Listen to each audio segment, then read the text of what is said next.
Vamos a hacer la última clase de fisiología renal. Nos toca hablar hoy día de la fisiología ácido base, un poco de regulación hormonal y las otras funciones del riñón. Como hemos hecho en las clases anteriores, ya hemos visto todo lo que ha sido la filtración glomerular, sus determinantes, sus reguladores, la reabsorción, la secreción y finalmente la excreción de la orina. Pero otra de las funciones importantes del riñón es la regulación del equilibrio ácido-base. Para eso vamos a recordar algunos puntos generales de la fisiología de este mecanismo. Y lo primero que tenemos que reiterar es que en este caso vamos a hablar de la homeostasis del equilibrio del ion hidrógeno, ¿no? Del famoso hidrogenión. Igual, para hablar de la homeostasis tendríamos que hablar del balance del hidrogenión, ¿no?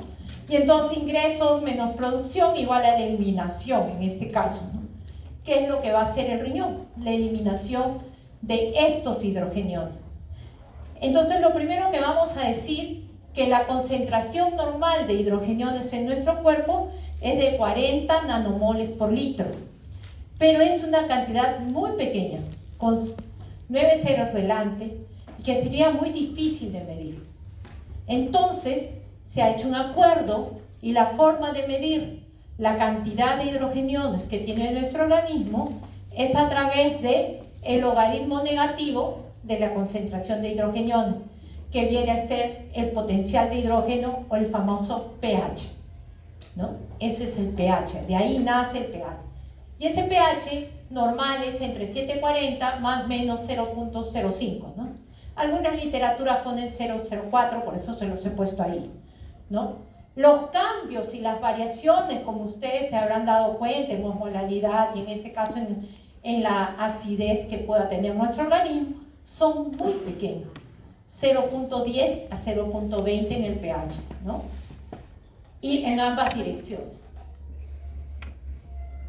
Y para el caso de la regulación de los hidrogeniones, participan varias formas de tamponar, de regular esto, ¿no? Y lo primero que tenemos ante una carga ácida es lo siguiente. Ahí está. Lo primero que tenemos es el tamponamiento químico, ¿no? Por los tampones extra e intracelulares. El principal tampón extracelular es el bicarbonato dióxido de carbono, ¿no? Esos dos son los más abundantes. No tienen el mejor pH que se acerque a lo normal, pero es tal la cantidad que logra su objetivo, por la cantidad en que está concentrada en el extracelular. Luego viene también inmediatamente, después que hay una carga ácida, el control de la presión parcial del dióxido de carbono por la ventilación alveolar. Y por último, en forma más lenta, sale la respuesta renal y es la que finalmente va a regular, incluso algunas literaturas dicen hasta 10 días, y finalmente es el que va a mantener esta homeostasis, ¿no? Y esto lo logra por cambios en la excreción renal de los hidrogeniones. Entonces, vamos a usar la definición de Bronsted para ácidos y bases, ¿no?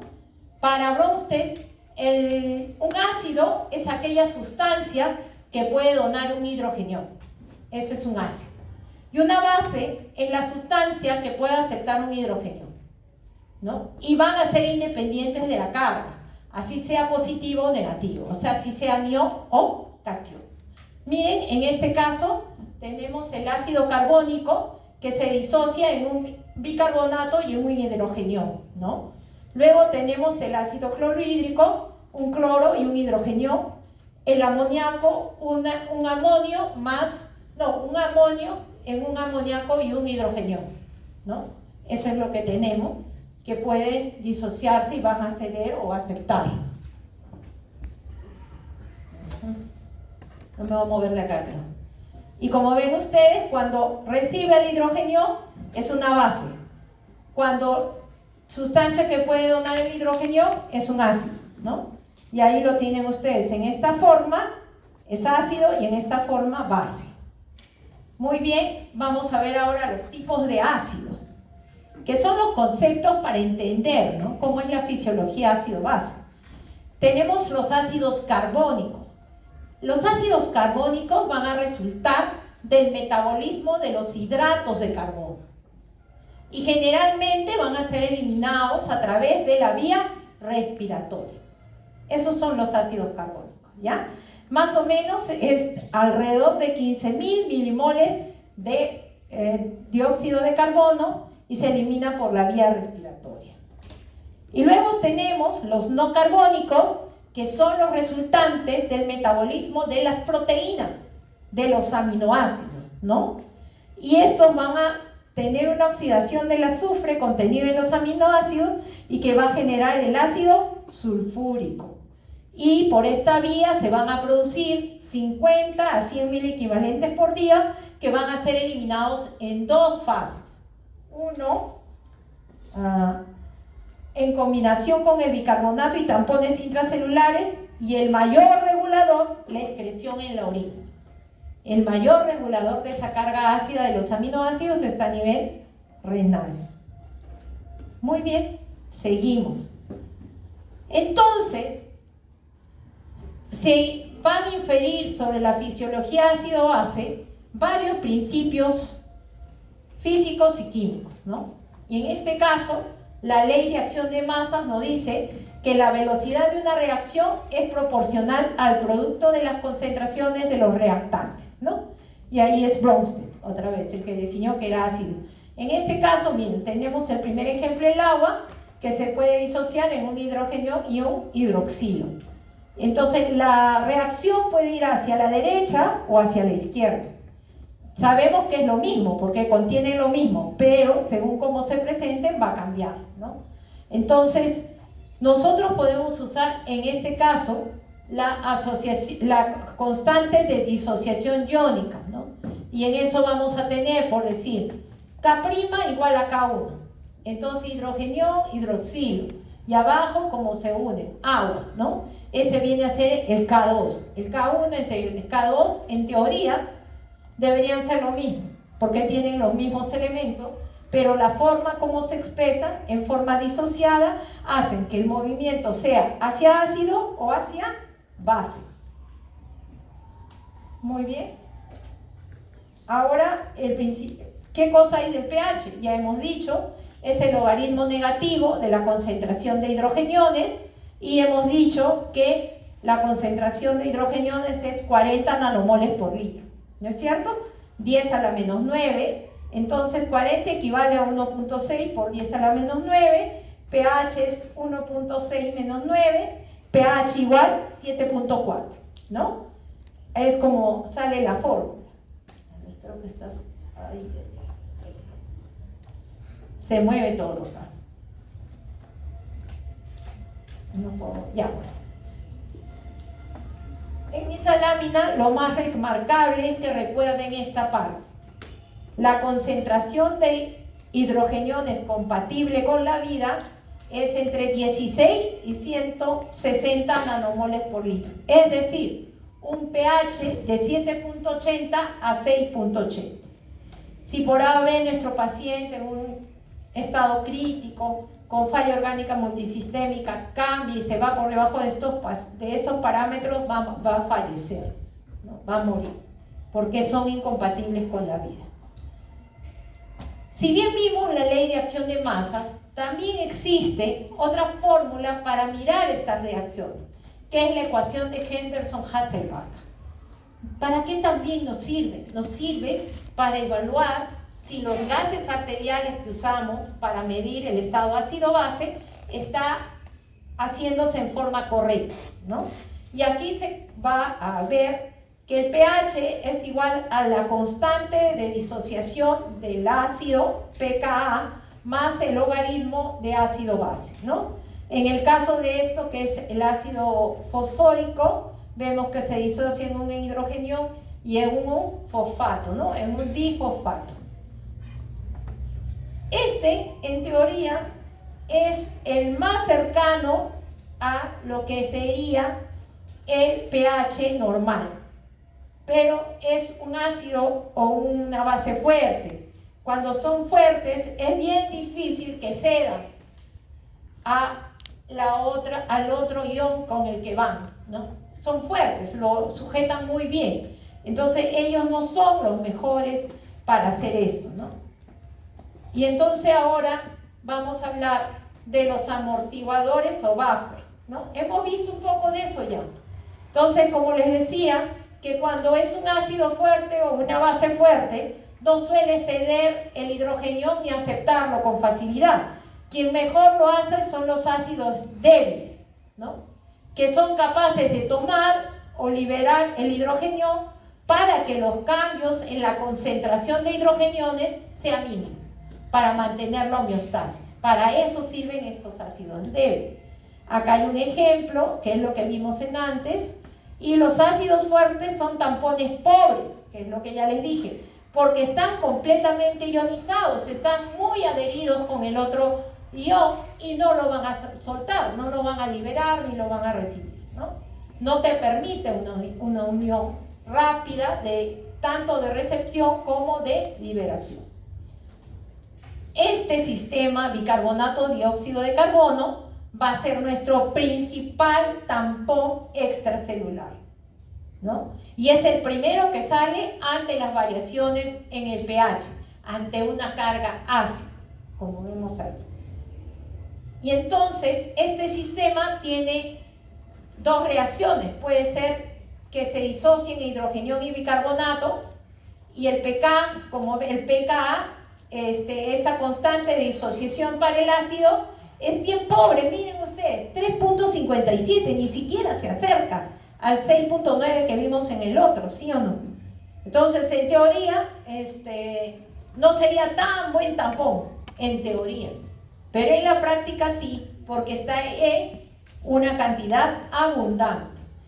Este tampón, como ustedes recuerdan, el dióxido de carbono es un gas. Entonces tiene una fase gaseosa y una fase acuosa. Cuando se une al agua, se vuelve o entra a la fase acuosa y es el famoso ácido carbónico, ¿no? Y luego se puede disociar en hidrogenión y bicarbonato. ¿Cómo es esto? Miren, esta fase nos dice la presión del gas en la solución en humanos, la presión del CO2 es 40 milímetros de mercurio. A la temperatura de 37 grados, la cantidad de dióxido de carbono disuelto en el plasma es 0.03 por la presión. Por lo tanto, multiplicamos por los 40 milímetros de la presión y tenemos que este CO2 disuelto es 1.2 milimoles por litro, ¿no? Y en este caso el 0.03 es la constante de solubilidad para el CO2, que es un gas. Para que se vuelva líquido tenemos que multiplicarla por esa constante. O sea, es para conocer, ¿no? Eso no les voy a tomar en el examen, pero tienen que saber cómo es, ¿no? Y la ecuación de Henderson-Hasselbalch para este tampón es la que sigue. Miren, el pH cambia a 6.1 más el logaritmo de todo esto que hemos visto, y finalmente logra hacer un logaritmo y logra tener un pH de 7.4, pero sufre varios procesos como el que vimos, ¿no? El bicarbonato en el numerador, en el denominador está la constante de disociación del CO2 por la presión del CO2, que ya vimos que nos da 1.2, la concentración de bicarbonato es 24.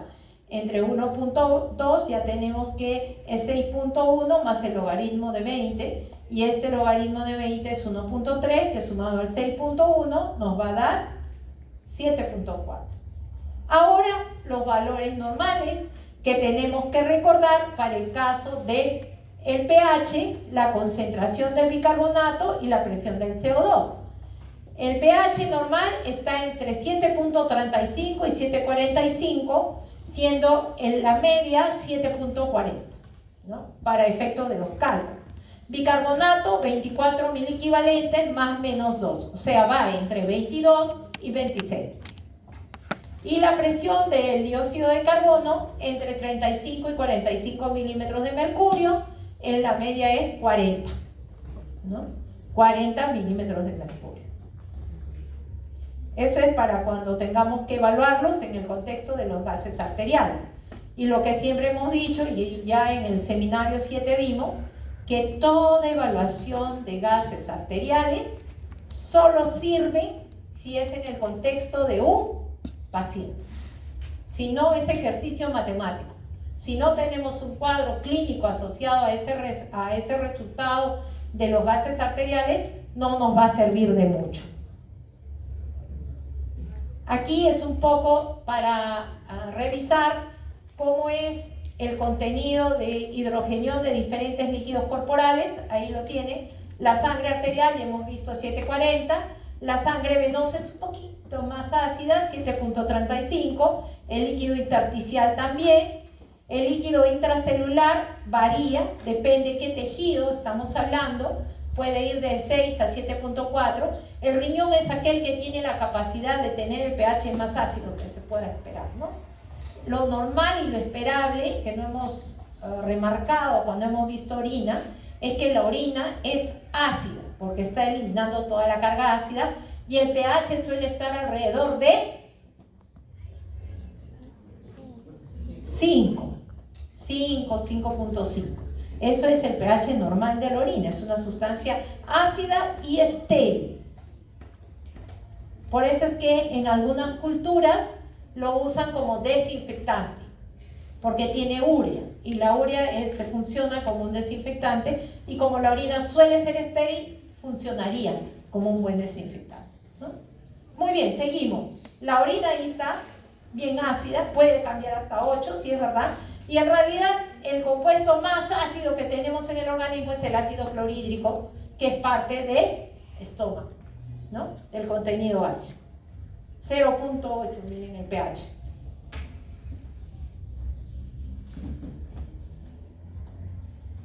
Y acá está la curva de titulación del amortiguador bicarbonato. Por un lado tenemos el ácido añadido, ¿no? El porcentaje de amortiguador en forma de ácido carbónico y CO2, los dos son ácidos. Miren ustedes el pK, ¿no? 6.1 hemos dicho, el pK de este amortiguador está aquí, y vemos que cuanto el porcentaje del amortiguador en forma de base, conforme gane, vamos a tener una desviación de la curva hacia la derecha, que es la base, ¿no? Y esto es porque el bicarbonato está actuando en este nivel. Aquí es la carga ácida, llega a este pK, se activa el amortiguador y empieza a funcionar la base. Eso es lo que nos muestra el gráfico, ¿no? Entonces ya hemos dicho que el principal buffer extracelular es bicarbonato dióxido de carbono. También tenemos el ácido sulfúrico, producto del metabolismo de los aminoácidos, y no es tan efectivo como el ácido carbónico, ¿no? Acá está cómo se dan los procesos químicos. Vemos que finalmente el ácido sulfúrico, si bien logra tener 2 bicarbonatos de sodio, finalmente se vuelve 2 dióxido de carbono y 2 moléculas de agua. En el caso del bicarbonato, ahí sí, miren, se queda en ácido carbónico nada más y su bicarbonato. También existen otros tampones, como fosfatos inorgánicos y proteínas plasmáticas, ¿no?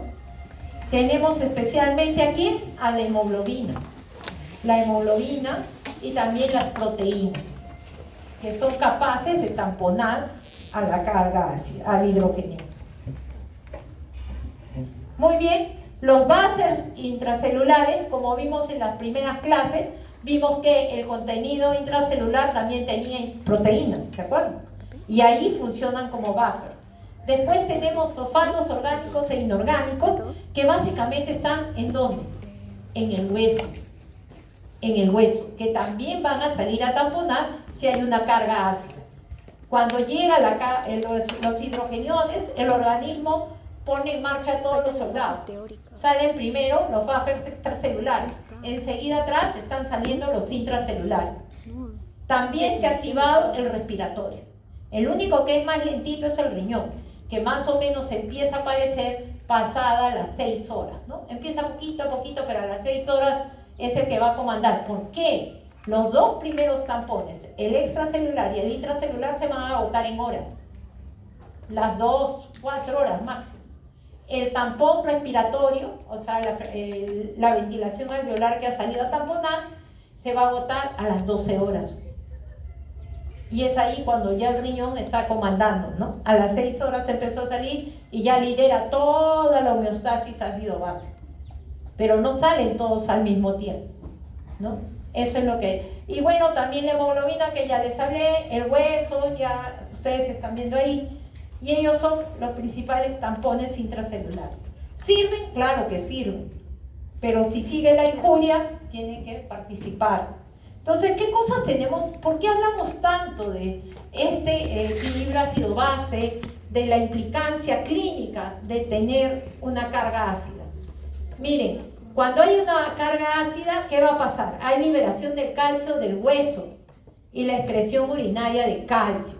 Por lo tanto, si estamos en un estado de acidemia, como puede pasar en la enfermedad renal crónica, van a tener enfermedad del metabolismo óseo, literal óseo.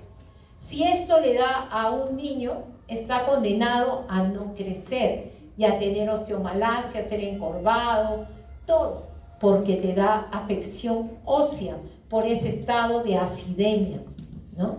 ¿Qué es lo que estamos viendo?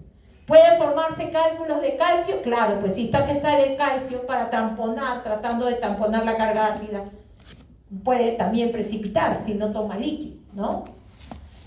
¿Y qué vamos a tener? Un aumento significativo en la excreción del calcio, en la excreción del citrato por aumento de la reabsorción en el túbulo proximal, porque va a pensar de que tiene de más y lo quiere guardar, ¿no?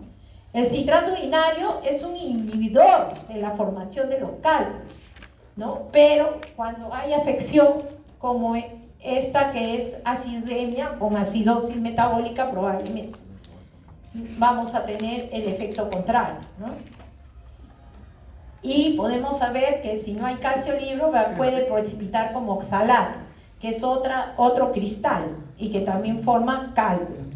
El pH urinario ácido va a hacer que precipiten las piedras de ácido úrico y puede ser unido para las piedras de calcio.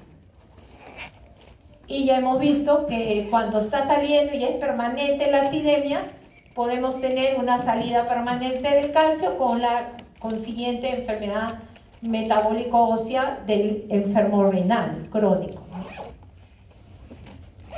Muy bien. Oye, retrocedí. Ya. Aquí vamos a hablar ya de los trastornos. La acidemia va a ser aquella cuando el pH está menor de 7.35. Los términos que usamos es para cambios en el pH en la sangre emia. Acidemia, pH menor de 7.35. Alcalemia, pH mayor de 7.45. No es acidosis, ni es alcalosis. Los trastornos van a adoptar la terminación osis. ¿Está bien? Tengan cuidado cuando lean o cuando responden el examen. Y entonces tenemos, ¿qué cosa va a pasar? Para que haya acidemia, tiene que aumentar la concentración de hidrogenio. ¿Está bien? Tiene que aumentar. Por lo tanto, si aumenta la concentración de hidrogeniones, bajará la concentración del bicarbonato. Y tendremos una caída del pH. En el otro lado, en el caso de la alcalosis, vamos a tener un incremento del bicarbonato con caída de los hidrogeniones y un incremento del pH, ¿no? Ese es como suele moverse en ambos trastornos. Ya se fue mi lámina muy rápido. Ya está. Entonces los procesos, ya les dije, se llaman acidosis y alcalosis, ¿no? Acá tenemos los valores normales, cómo son, cómo se llaman, y tenemos que para un trastorno metabólico la compensación es respiratoria. Y al revés, cuando el trastorno es respiratorio, la compensación es metabólica. ¿Ya? Vamos a avanzar. Algo vimos en esa semana que nos pusieron semana siguiente. Muy bien. ¿Qué pasa cuando entra el ácido? Hemos hablado de los mecanismos de amortiguación y miren ustedes, 57% de la amortiguación lo hace el intracelular, solo que se agota muy pronto. Y el 43% lo hace el extracelular, ¿no? Pero los dos trabajan mucho y tratan, pero se agotan pronto, ¿no? Y hemos visto que 4 horas ya no va a haber más, ¿no? Y entonces, esta es la figura de lo que les hablé hace un momento. Viene la carga ácida y en el momento que se va a producir empieza el primer buffer, el extracelular, sale el intracelular y el respiratorio. Y miren ustedes el renal, recién empieza a las 6 horas a salir para tamponar. Miren quién se agotó, entre las 12 y 24 horas se agota el respiratorio y ya no hay respuesta, miren. Hasta ahí fue su respuesta, no mamá. Y el renal puede llegar hasta una semana y algunas literaturas dicen 10 días. Tratando de compensar la carga ácida. Entonces, ¿qué hemos dicho? Que ante una alteración, ante una carga ácida de origen metabólico, lo que van a producirse son cambios en la ventilación alveolar o pulmonar. ¿Por qué? Porque el dióxido de carbono es un ácido. Es un ácido. Entonces, si yo tengo una acidosis metabólica, que es porque entraron hidrogeniones o porque perdí bicarbonato, porque cualquiera de los dos me va a dar acidosis metabólica, ¿qué cosa tiene que hacer el pulmón para regresar al estado estable? A ver, contesten. Más CO2. Tienen que eliminar al CO2. Va a aumentar la frecuencia respiratoria para eliminar a este ácido por la vía respiratoria. Entonces, ante una carga ácida hay un aumento de la ventilación alveolar para que la curva regrese a lo normal, ¿no? ¿Qué es lo que nos muestra esto, no? Cambios del pH en los líquidos corporales, entonces vamos a tener lo normal está allí, como ven ustedes, en ese punto 0, y ahí no hay ninguna disociación. Pero según estemos ante una acidemia o una alcalemia, va a moverse, ¿no? Se va a mover la ventilación. Cuando estemos en alcalemia, que será por alcalosis, ¿qué hará el pulmón? ¿Qué hará? Va a bajar la frecuencia respiratoria, va a disminuir la ventilación alveolar para quedarse con el ácido para tratar de compensar y que no haya mayores cambios en el pH, en la concentración de hidrogeniones, para mantener la estabilidad. Pero dense cuenta, se mueven a la inversa, ¿no? Ahí, aparentemente. Pero, cuando lo veamos en los trastornos, van a ver que se mueven en el mismo sentido. Si uno baja, el otro baja. Si el uno sube, el otro sube. Y ahora lo vemos, ahora lo vemos. Parece contradictorio, pero así es. Muy bien. Y ya hemos dicho que otra vez el rey de todas las compensaciones, acá estaba el pH de la sangre arterial sobre la ventilación, ¿no? Cuanto el pH sea más ácido, aumenta la ventilación. Miren ustedes, 7.2 más, 7.1 más. Cuanto más esté en alcalemia, baja la ventilación, que es lo que acabamos de hablar. Y vamos a hablar de la compensación en acidosis metabólica. Aquí tenemos que las acidosis metabólicas, si es inmediata por una carga ácida o por una sepsis o por una acidosis láctica, por hipoperfusión, etc., vamos a tener este cambio. Miren, aquí tenemos, es este 1, la acidosis metabólica aguda. Luego tenemos la compensación pulmonar parcial, que es este 2. Aquí está la compensación, miren, esta es la compensación, y la compensación renal, que se demora 6 horas, pero dura más, ¿no? Y entonces vamos a ver qué pasa cuando hay acidosis metabólica. Lo primero que va a censar el organismo es el pH, y hay acidemia. Entonces se van a estimular los quimiorreceptores de la respiración, y esto va a dar un aumento de la ventilación alveolar, ¿no? Va a empezar más o menos en 1 a 2 horas y llega a su máximo al cabo de 12 a 24 horas, como ya vimos, ¿no? Si la acidemia es grave, puede alcanzar los 30 litros por minuto. Si sigue y persiste, se va a presentar lo que se llama la respiración de Kussmaul, esa respiración agitada, ¿no? En momentos, periodos de apnea pequeñitos, de totalmente agitación, que uno puede pensar que el paciente tiene una neumonía, y no tiene neumonía, tiene acidosis metabólica, que está ya mucho tiempo, que ya pasó las 12, 24 horas, y tú ves al paciente que se está agotando solamente por tratar de eliminar a los ácidos, ¿no?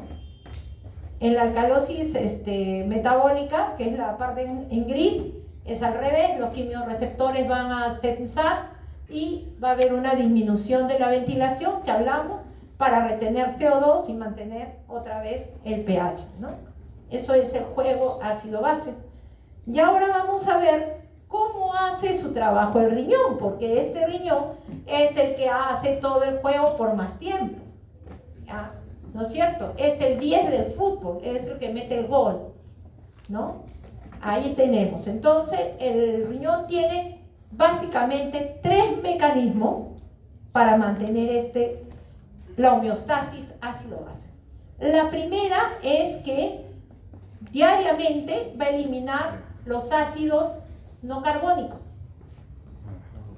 los 50, 100 mil equivalentes que se generan de las proteínas, ¿no? De los aminoácidos. Ese trabajo lo va a hacer. ¿Y cómo lo hace? En primer lugar, tiene la capacidad de reabsorber al bicarbonato en el túbulo contorneado proximal y parte en el distal también. Y puede regenerar bicarbonato, como veremos ahora. Y lo otro es que tiene 2 mecanismos para la eliminación del hidrógeno. En el riñón nunca se elimina un hidrógeno en forma libre, no orina ácido puro. Lo va a hacer por 2 formas, siempre unido a otro compuesto, ¿no? Y llamamos acidez titulable y no titulable. La acidez titulable lo va a hacer a través del ácido fosfórico. Lo que pasa es que el ácido fosfórico, por la forma como se produce y como se reabsorbe en el riñón, tiene un límite. Por eso se llama titulable. ¿Cuánto de tampón tengo ahí? Lo puedo medir con el hidróxido de sodio. Una vez que el hidróxido de sodio se nulifica, ya eso es todo lo que tengo. Por lo tanto, ayuda, pero no es el más importante. El más importante es el sistema del amonio, que del amoníaco, que es NH3, es capaz de recibir a un hidrógeno y se vuelve NH4. Este es el que llamamos el tampón, que es capaz de producir la acidesis que el tampón no titulable. ¿Por qué? Porque puede aumentar su producción hasta 100 veces para tratar de compensar la carga ácida. O sea, puede hacerse una producción inmensa solo para tratar de eliminar la carga ácida. Esos son los 3 famosos mecanismos renales. Reabsorbe o regenera bicarbonato, elimina ácido de 2 formas. Acidez titulable a través del ácido fosfórico o en forma de amonio con el NH4, que es el mayor regulador, ¿no? Si se dan cuenta, por la cantidad. Entonces vamos a ver ahora cómo es a nivel del túbulo esta acción. Ahí está. Ya sabemos quién aumenta la secreción de hidrógeno y la reabsorción de bicarbonato. Si aumenta la presión del CO2, porque lo tiene que tamponar. Si aumenta el hidrógeno, si baja el bicarbonato, si disminuye el volumen de líquido extracelular y si está incrementada la angiotensina 2, la aldosterona o hay hipopotasemia o hipocalemia. Y reducen la secreción del hidrógeno y la reabsorción de bicarbonato cuando ha disminuido la concentración del dióxido de carbono, cuando ha caído la concentración de hidrógeno, ya ha aumentado el bicarbonato, cuando está expandido, cuando el volumen del líquido extracelular está normal o aumentado, cuando cae la acción de la angiotensina 2, la aldosterona, o hay potasio aumentado. Y aquí está lo que les quería mostrar de lo que pasa a nivel tubular. Ay, Dios, no quiere que lo miren.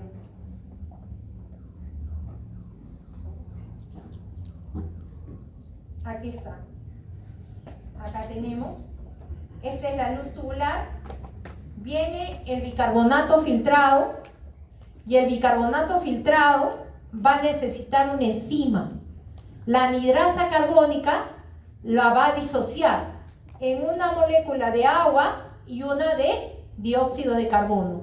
Como es un gas, va a difundir libremente al interior de la célula tubular, ¿no? Y una vez que está ahí, otra vez la anidrasa carbónica va a hacer que se disocie, pero en esta vez va a hacer ¿qué?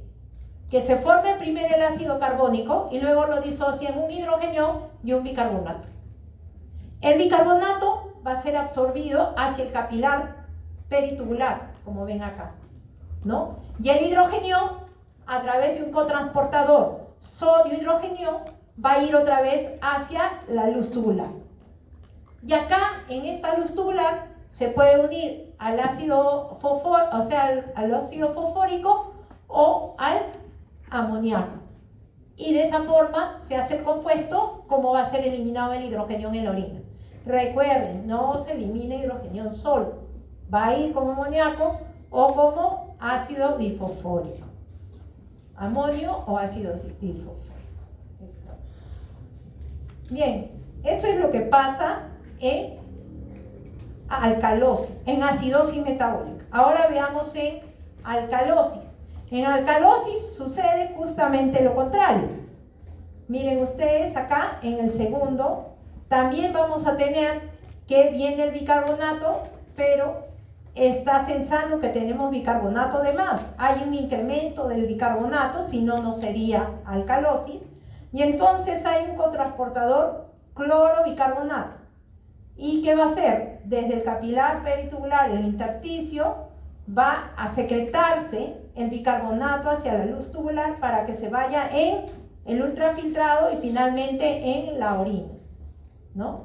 Esta es la famosa acidez titulable de las cuales hablé, que es a través del ácido difosfórico y cómo se excreta, ¿no? Aquí está.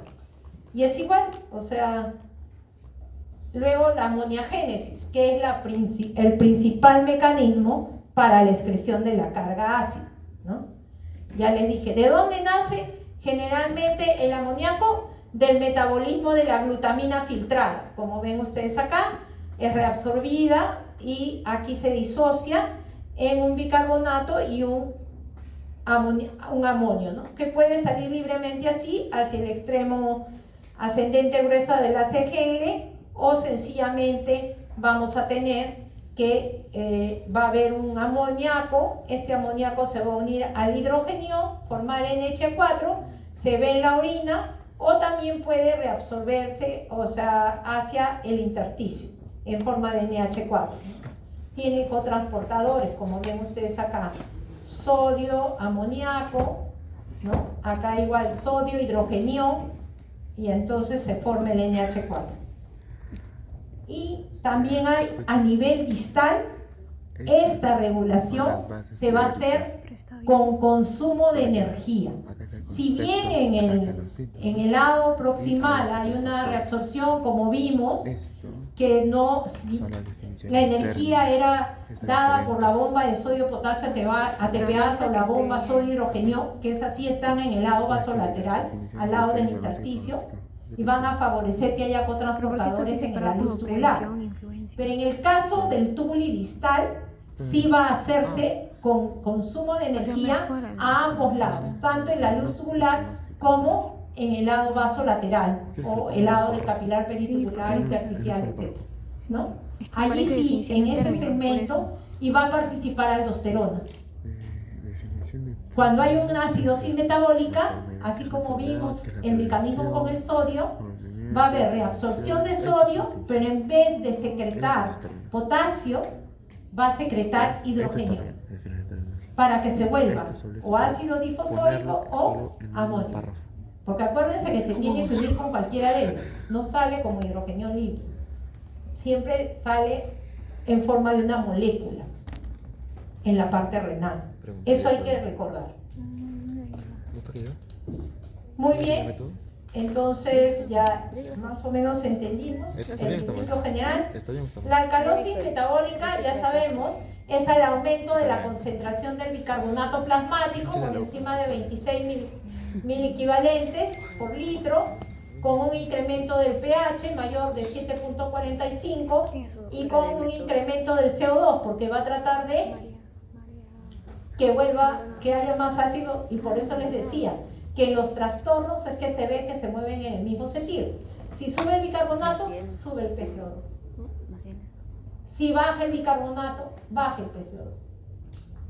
En su afán de querer mantener el pH estable. Se mueve en el mismo sentido. Si ustedes ven un análisis de gases arteriales y se mueven a la inversa, solo con ver saben que hay doble trastorno. Porque lo esperable es que se muevan en el mismo sentido. Si uno baja, el otro también. Pero si uno baja y el otro sube, hay doble trastorno. Muy bien, esto es vamos a verlo en fisiopato después, pero esta es la acidosis metabólica, ya hemos visto.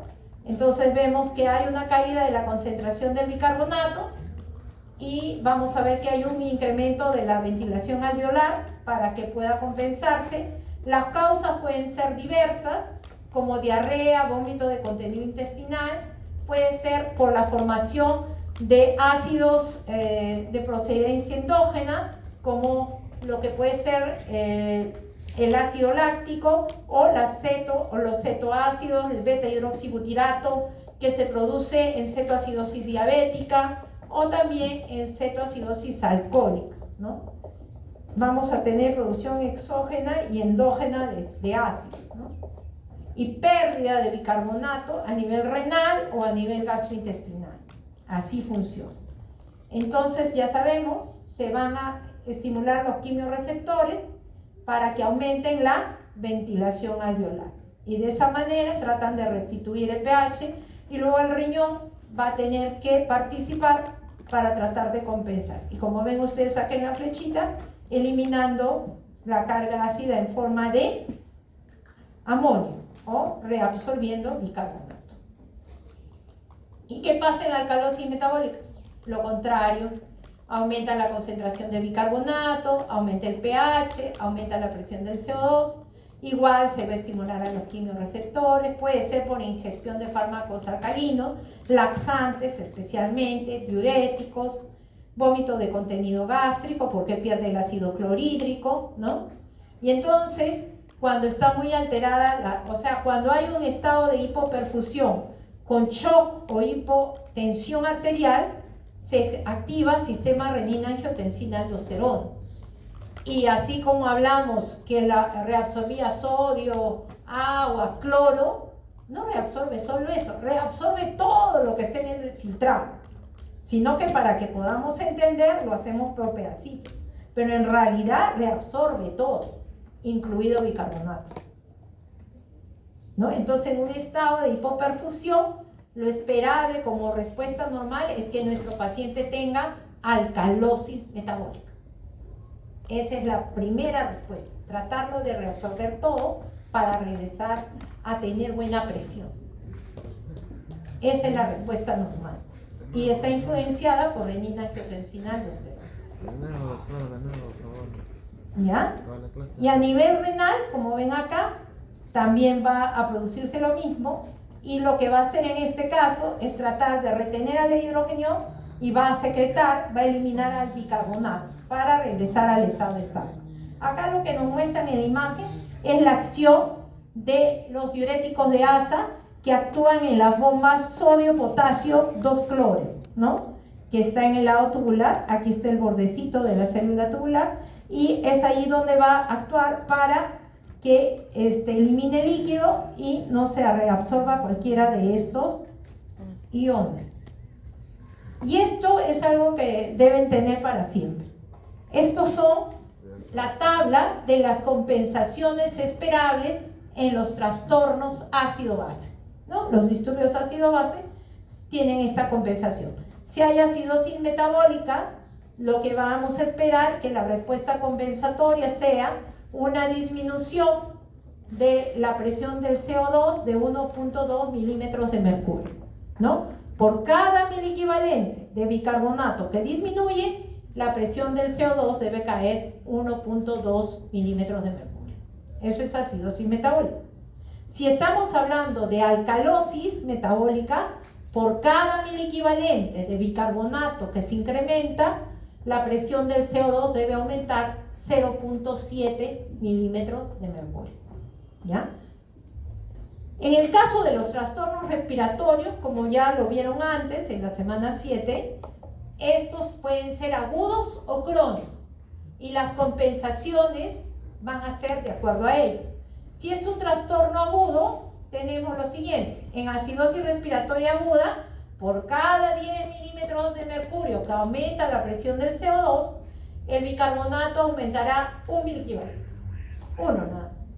En el caso de la acidosis respiratoria crónica, es por cada 10 milímetros de mercurio que aumenta el CO2, el bicarbonato aumentará entre 3 a 5 miliequivalentes. Un promedio de 4, ¿no? 4 para ambos. En alcalosis respiratoria aguda caerá 2 miliequivalentes, ¿no? El bicarbonato. Y en la crónica, 4. Entonces, para los trastornos crónicos que van más allá de ¿cuántas horas? Después de lo que hemos hecho en fisiología ácido-base. ¿Cuántas horas ya tengo que esperar que sea crónico? 24 horas nomás, ¿no? 24 horas ya está volviéndose crónico porque ya todos los mecanismos compensadores ya se agotaron, solo está el riñón. Entonces, en ese caso, ya espero que esta compensación, tanto para la alcalosis respiratoria o para la acidosis respiratoria crónica, es de 4 miliequivalentes de bicarbonato. Para recordar la cifra, ¿no? No estar calculando. Pero esa tabla es muy importante para siempre. Voy a remontar el curso. Para regulación ácido-base. Ahora vamos a ver rápidamente todo el control hormonal del balance del sodio y los mecanismos, ¿no? Ahí tenemos el mecanismo aferente para el control del balance del sodio, es el hipotálamo anterior, y el mecanismo eferente es la filtración glomerular del sodio, ¿no? Los aferentes es los vasoreceptores que miden los cambios en la presión, aórticos y carotídeos, y la respuesta es el eferente es la reabsorción tubular de sodio. El aparato yuxtaglomerular es otro mecanismo aferente y el efecto es tubular directo para que se reabsorba sodio, agua, ¿no? Luego el tejido intersticial renal también es un mecanismo aferente y lo que hace es distribuir el flujo intrarrenal. ¿Para priorizar qué? Para priorizar el mecanismo de filtración glomerular, ¿no? Trata de preservar eso. Entonces va a ir a la corteza, tratando de que ésta siga haciendo su trabajo de filtración. Entonces tenemos, si hay vasodilatación renal, que ya lo vimos en estos días, hay un aumento de la filtración glomerular. ¿Cuáles son los reguladores? La autorregulación. Muy bien, Marrufo, autorregulación. ¿Y qué más? La retroalimentación tubuloglomerular. Ha venido al seminario. ¿Se acuerda? ¿Se acuerda? Esos son los dos mecanismos. Y en el balance tubuloglomerular va a participar el equilibrio y la retroalimentación de la mácula densa, ¿no? Que ya vimos, ¿no? Cuando le llega poco contenido de sodio en el ultrafiltrado, va a ser censado por las células de la mácula densa.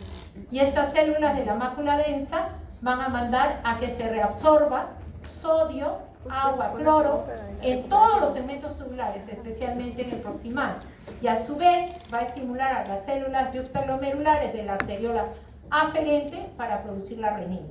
Una vez que se produce la renina, en el hígado se va a producir el angiotensinógeno y la angiotensina 1, va a ir al pulmón y por la enzima convertidora de la angiotensina se va a volver angiotensina 2, que va a ser la que va a hacer el efecto de aumento de la resistencia para que haya vasoconstricción y mejora de la presión arterial sistémica. A nivel renal va a ser aumento de la resistencia de la arteriola eferente para mantener la tasa de filtración glomerular y también va a favorecer que se reabsorba sodio, cloro, agua y de esa manera compensar cualquier cosa. ¿Ya? Y ya no te rías tanto, Marufo, si no te vas. Además han perdido 3-1. Deberías expulsarlo del salón. Fue 3-2. ¿Sí o no? Fue 3-2. Ya, no, malazos son los de la mierda. Muy bien, seguimos. Ya, no te rías ya. Tú solito, ¿para qué te ríes? Me estaba atorando. Muy bien, eso es la autorregulación de la que ya hemos hablado. Miren, entre 80 y 180 vamos a tener que se va a mantener estable la tasa de filtración glomerular gracias a los componentes miogénicos, ¿no? Donde van a participar también el sistema simpático y hormonas como la adrenalina, noradrenalina, las endotelinas, ¿no? Que son vasoconstrictoras. Los cambios que hay son sensados por receptores de volumen, y esos receptores de volumen son los vasoreceptores, ¿no es cierto? Que están a nivel cariotidio y aorta. Y van a activar a los efectores para restaurar la normovolemia. Entonces, si hay variaciones en la resistencia vascular y en el gasto cardíaco, se van a traducir en excreción renal de sodio y agua. O sea, va a depender. Si cae el gasto cardíaco, ¿no es cierto? Va a llegar menos volumen y por lo tanto va a haber disminución de la excreción renal de sodio y agua. Si se produce lo contrario, si hay buena llegada del gasto cardíaco, que viene a ser el volumen sanguíneo renal, llega en buena cantidad, está hidratado, se va a inhibir, ¿no? ¿Qué variación va a haber en la resistencia vascular? A ver. Un incremento, doctora. Va a incrementar. La resistencia baja, la Todo, porque es sistémico. Ya, volumen sanguíneo renal, la 2. Ya, la aferente, ¿qué hace? incrementa. Se abre. Disminuye la resistencia La se dilata. para que llegue buen flujo, ¿no es cierto? ¿Y qué hace el eferente? Contrae. También se abre. También se abre porque está llegando demasiado, tiene que hacer que se vaya. ¿Te das cuenta? O sea, también se abren las dos para que el filtrado se vaya todo y ya vuelva otra vez al estado estable. Claro, o sea, todo por eso tiene que jugar un poco con las imágenes, ¿no? ¿Qué pasa si yo te abro el caño y tienes que irte rápido para que regrese al estado estable? Porque si se queda va a haber un estado de demasiada hipervolemia ya.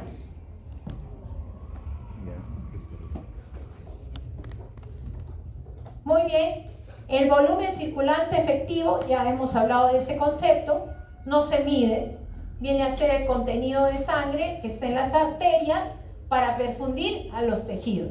Aprendan el concepto, eso sí les puedo tomar. Tienen que saber el concepto, ¿ya?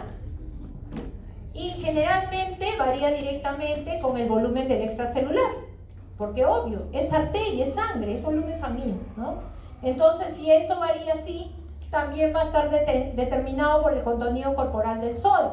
Si hay sobrecarga de sodio, expansión de volumen. Pérdida de sodio, depresión de volumen. Hipovolemia. Pero existen excepciones donde este volumen circulante efectivo es independiente del líquido extracelular y del gasto cardíaco.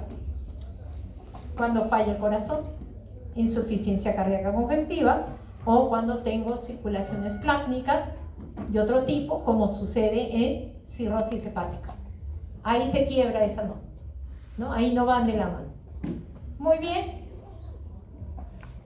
Entonces, cuando una persona tiene hipovolemia o depresión de volumen, ¿qué va a hacer? Ahorrar el sodio, ¿no? Porque ya hemos hablado que sí, que renina, angiotensina, aldosterona, la mácula densa, todo. Trata de compensar. Y no hemos dicho que también la hormona antidiurética se activa y también reabsorbe el agua para regresar al estado estable. Entonces, ¿qué tendré que ver cuando ahí en la pregunta venga? Ante una depresión de volumen, la respuesta es sodio urinario mayor de 40. ¿Verdad? ¿Verdadero o falso? ¿Ah? Falso, porque tiene que ahorrar sodio. Tiene que ser menor de 20. Claro, porque tiene que quedárselo para mantener todo la homeostasis. Pero dense cuenta, o sea, Claro, fíjense, las preguntas son de concepto, de que hayan entendido qué le pasa al riñón ante diferentes situaciones, ¿no? Lo normal, respuesta normal. Ahí están los varoreceptores, ya sabemos que hay hiperreceptores de presión baja. Eso generalmente existe el centro cardioinhibitorio para aumentar la carga vagal y parasimpática, ¿no? Controlan la liberación de la hormona antidiurética si disminuyen un 10% el volumen circulante efectivo, ¿no? Tenemos dos tipos de vía. En el caso de la hormona antidiurética tiene receptores B1, B3 a nivel cardíaco y de los vasos sanguíneos. ¿Para qué? Porque su otro nombre de la hormona antidiurética es vasopresina. Vasopresina. Por su nombre ustedes tienen que inferir que va a mejorar la presión arterial.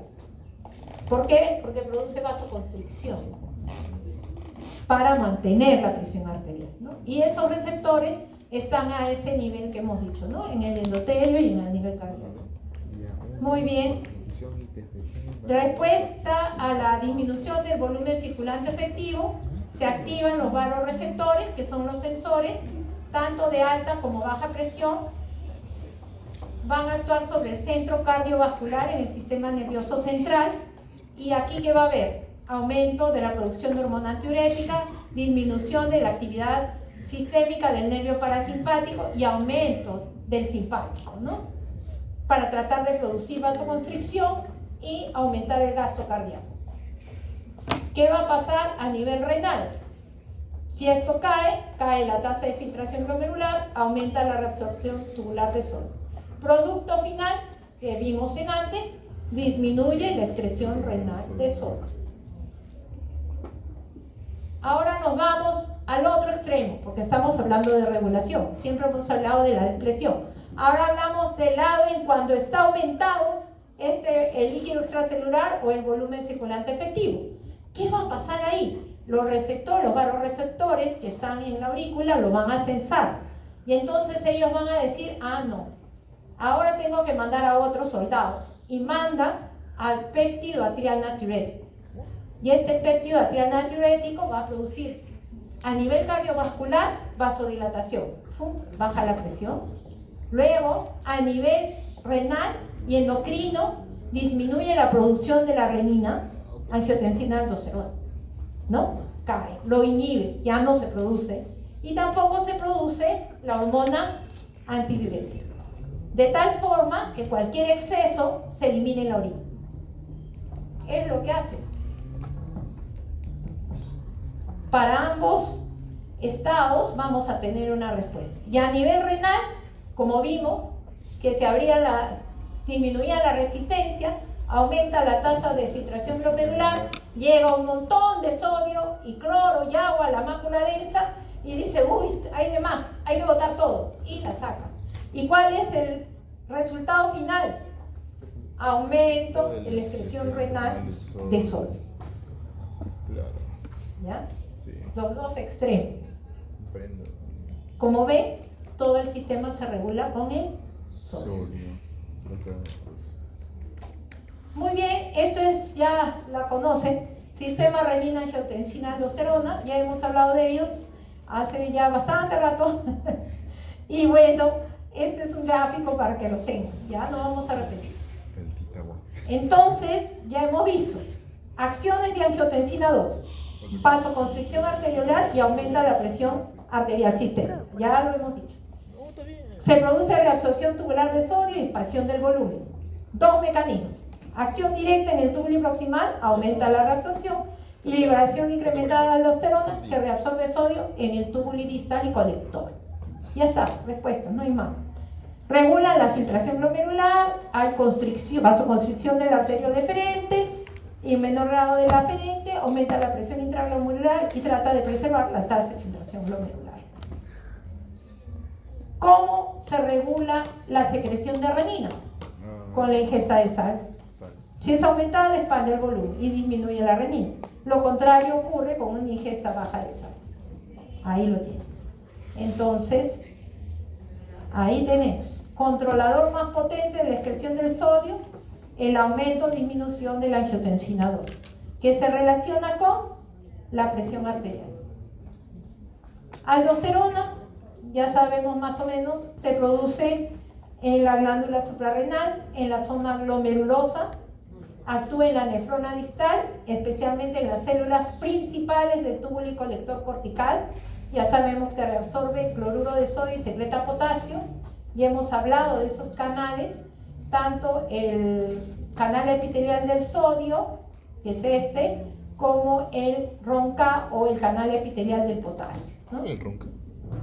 Acá hay gran consumo de energía, está generado por la bomba de sodio-potasio ATPase. Habían dos. Habían dos. Eso también ya lo hemos visto, cómo entran en marcha todos los sistemas, ¿no?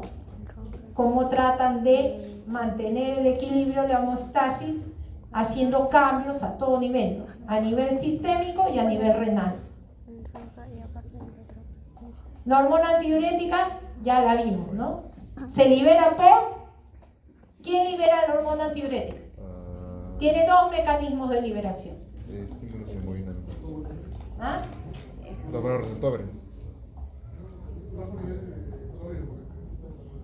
Te llevo al último piso y te empujo. Osmolalidad. ¿Qué cosa? Pero eso hemos dicho del comienzo. La hiperosmolaridad. Hiperosmolaridad, no baja, sino alta. Ese es el estímulo para dos cosas. Para la liberación de la hormona antidiurética y la sed. La sed, el deseo de tomar agua, va a ser estimulado por la hiperosmolaridad. Acuérdense, estamos casi haciendo resumen de todo renal. Por favor, después no me pongan barbaridades en el examen, ¿no? Aprueben, doctor. Ya, bueno, ¿cuál aprueben? Aprueba tú. Estudia y aprueba. Así va. Y hay otro estímulo muy grande para la liberación de la hormona antidiurética. ¿Cuál es? Que lo hemos dicho hace un rato. La caída, la disminución del volumen circulante efectivo, ¿no? La hipovolemia. Cuando cae, cuando no hay buena perfusión, también se activa. Caída del 10%, se activa hormona antidiurética para reabsorber el agua. Por un lado, renina, angiotensina, aldosterona están reabsorbiendo sodio, cloro, bicarbonato y todo lo demás. Pero antidiurética va a reabsorber el agua para otra vez mantener el estado estable.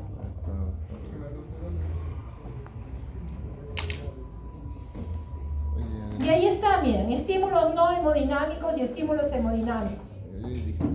A baja disminución, al volumen circulante efectivo. Y acá decía incremento de la osmolaridad plasmática. Ni siquiera lee. ¿Qué cosas hace? Ya sabemos, ¿no? Regula el balance del agua y el volumen de la orina. Eso hace la antidiurética. Aumenta la resistencia vascular, produce la vasoconstricción a través de lo que les dije, su receptor B1. De ahí el nombre de vasopresina. Tiene menor importancia que renina, angiotensina, aldosterona y el simpático, pero funciona. También estimula la producción de prostaglandinas, ¿no? La prostaglandina E y la prostaciclina, en la rama ascendente gruesa de género y en el túbulo y colector. También ayuda a mantener la perfusión renal. Y ahí está cómo es que se forma, como ven ustedes, el intersticio. Aquí está el receptor para la hormona antidiurética, el B2, ¿no? Y este de aquí, una vez que llega la hormona antidiurética por la sangre, se va a acoplar a su receptor. Y una vez que se acopla a su receptor, va a producirse todo este mecanismo con la adenilato ciclasa y con gran consumo de energía, y van a ir formando los canales de agua, o llamadas acuaporinas. Las que se van al lado tubular se conocen como acuaporinas 2, que es por donde va a reabsorber el agua. Y cuando va a pasar hacia el intersticio, tenemos la ubicación de la acuaporina 3 y la acuaporina 4, como ven ahí, ¿no? Ahora ya se han descrito hasta 8 acuaporinas, ¿no? Ya hemos visto que el volumen circulante efectivo la puede liberar, sí. Si aumenta, también la inhibe. Y ahí están las diferentes acuaporinas, la 7, la 8, la 1. Ahí ya les dejo la figurita. Ya. También hay un principio que es un poco complejo, pero si uno lo mira, no es tanto, Ah, ¿no? el doctor acá. Que es el aclaramiento del agua libre, ¿no? Entonces, ¿cuánta agua hay en la orina que no tiene solutos? Eso es agua libre. Agua sin solutos, ¿no? Y eso puede ser y va a variar, como ustedes hemos visto ya en la formación de la orina, de la cantidad de solutos a eliminar o de la cantidad de agua que me tomo. Si tomo mucha agua, voy a orinar más volumen de orina y tendrá mayor contenido de agua y mi osmolaridad urinaria será baja. Si tomo menos cantidad de agua y he comido rico como la parrilla y no tomé mucha agua, una parrilla de carne, entonces mi cuerpo tiene que eliminar muchos solutos, ¿no? Las purinas, la urea, todo. Y además la carga ácida, porque nos hemos comido un montón de aminoácidos. Entonces necesitaría un buen volumen de agua para eliminar toda la carga. Pero el riñoncito, que es tan bueno, puede poner poca cantidad de agua, mucha cantidad de solutos. Necesitamos más o menos 600 mililitros para eliminar una buena carga de solutos, que incluyen lo que nos hemos comido. El vino ayuda a digerir. Entonces, en el aclaramiento, lo que vamos a ver es que es el volumen, 1 menos la relación de los osmoles, tanto en la orina como en el plasma, ¿no? Eso es lo que busco, es ver cuánta de agua no tiene soluto. Eso es mi fórmula, ¿no? Póngase en el ejemplo, dice, si la osmolaridad plasmática es de 280, la urinaria es de 140 y el volumen de orina es de 8 litros. El agua libre será 4 litros por día, ¿no? ¿Ya ves? La eliminación sería adecuada tras una sobrecarga de agua, pero inapropiada si se debe a un déficit de hormona antidiurética o una resistencia a su efecto. Claro, porque tenemos que la falla en la hormona antidiurética cuando no existe se llama diabetes insípida central, porque no se produce en el sistema nervioso central.